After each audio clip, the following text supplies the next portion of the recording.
Hello everyone, my name is Jeremy Crush, and today I will be doing my presentation over Jose Mujica, the 40th president of Uruguay.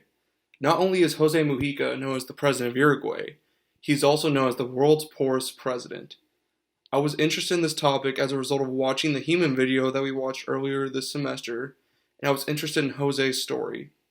It's not every day when you hear someone who was in prison, put down in a well for a few years, and eventually became the president of a country. I decided to do more research about this man to understand his whole entire story. The topics that I will go over in today's presentation are his early life and prison sentence, his life after prison, his presidency, his philosophy, my takeaway of the man himself, and the conclusion. In order to truly understand Jose's story, we will first look into his early life. Jose Mujica was born on May 20th, 1935, in Montevideo, Uruguay. Jose was born into the poor and remote section of his country, and he went through a very rough childhood. According to the famous people, Jose's father died when he was only 5 years old, and the death was a result of his father's heavy debt and eventual bankruptcy. Shortly after his father's death, Jose took a job being a delivery boy for a local bakery in order to help his family survive. Jose had to be strong for his family at this difficult time, and eventually developed a sense of being tough to protect them. While growing up, Jose began to develop a passion of bicycles. According to Famous Bio, Jose was very fond of bicycles and became an avid cyclist. When he was a teenager, he was on many different biking clubs all around Uruguay. When Jose was in his late 20s, he decided that he wanted to do something for the good of his country that was being under the control of a repressive government. In the early 1960s, Mujica joined a revolutionary organization known as the Tupamaro, whose main goal was to overthrow Uruguay's repressive government at the time. Eventually, the Tupamaro resorted to violent actions, such as kidnapping political figures, arson, and they even assassinated people in order to reach this goal. Eventually, a majority of them were captured and sent to prison for these violent actions against the government. In 1971, Mujica himself was convicted of killing a police officer and spent a total of 14 years in prison. Him and the other captured Tupamaro were tortured and were kept in isolation most of their 14 years there. Jose even broke out twice in his 14 years, but he was quickly recaptured and brought back to prison. He even spent 2 years in the bottom of a well during his sentence.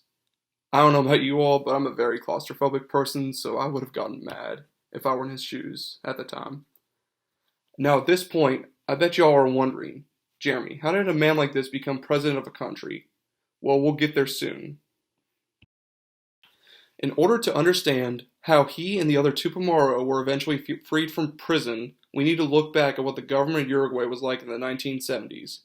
During this period, Uruguay was under control of a brutal dictatorship, and like many other dictatorships, they would make a lesson out of people who defied them so that others wouldn't attempt to step out of line. According to the Encyclopedia Britannica, this dictatorship lasted until 1985, when the government decided to restore itself into a full democracy. Later that year, Mujica and the other members of the Tupamaro were released from prison with full amnesty.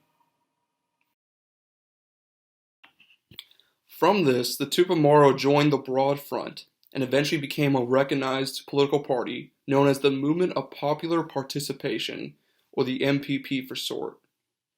Jose went to hold on different titles in the government and in the Senate. For example, he served one term in the Chamber of Representatives from 1995 to 2000. He was elected into the Senate in 2000. He was re-elected into the Senate as a member of Progressive Encounter Broad Front Coalition in 2004. He was then sworn into leader in 2005, and from 2005 to 2008, he was the Minister of Agriculture for Uruguay.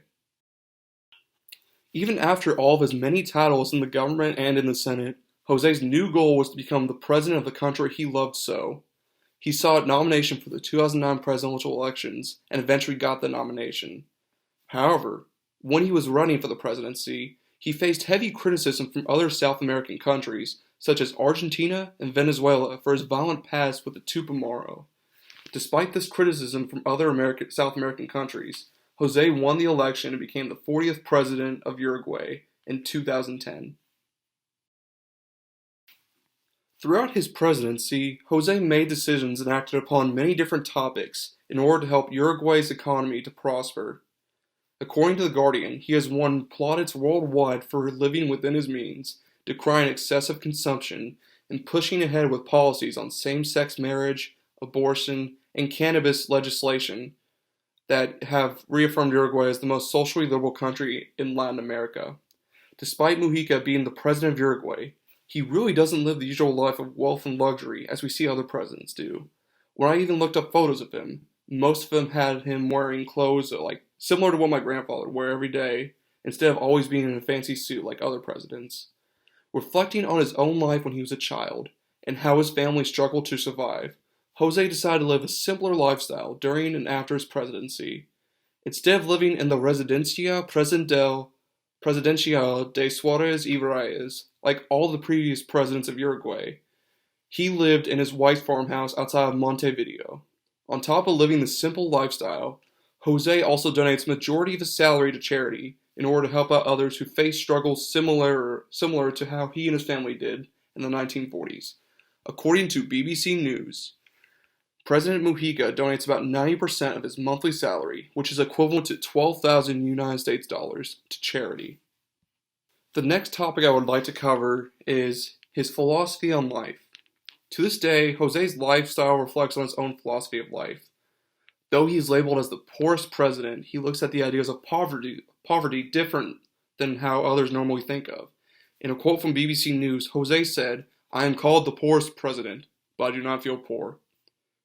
Poor people are those who work only to keep an expensive lifestyle and always want more and more. This is a matter of freedom. If you don't have many possessions, then you don't need to work all your life like a slave to sustain them, and therefore you have more time for yourself." On top of his philosophy, Jose shows us all what we should be doing with our lives when he appeared in the Human video. In the video, Jose says either you're happy with very little without overburdening yourself because you have happiness inside, or you will get nowhere. This isn't an apology for poverty. It's an apology for sobriety. But we invented a consumer society which is continually seeking growth when there isn't growth. It is tragic. We invented a mountain of unnecessary needs. When I buy something or when you buy it, we're not paying with money. We're paying with the time from our lives we had to spend to earn that money. The difference is that you cannot buy life. Life just goes by, and it's terrible to waste your life losing your freedom. This particular quote stood out to me as a basis to cover my project around Jose, because we all know the struggles of humanity. Even though we all come from different, diverse backgrounds, we are constantly trying to find the meaning and purpose in our lives. I interpret Jose's quote as in order to find our own purpose in our lives, we should try to go ahead and be happy with what we have, and not spend the time we have alive going after these superfluous needs. My personal takeaway from his philosophy is that I believe I learned a valuable lesson from his view of life. Rather than working toward the life of owning expensive things, we should instead focus on what we have in our own lives and look at the blessings we're giving every single day.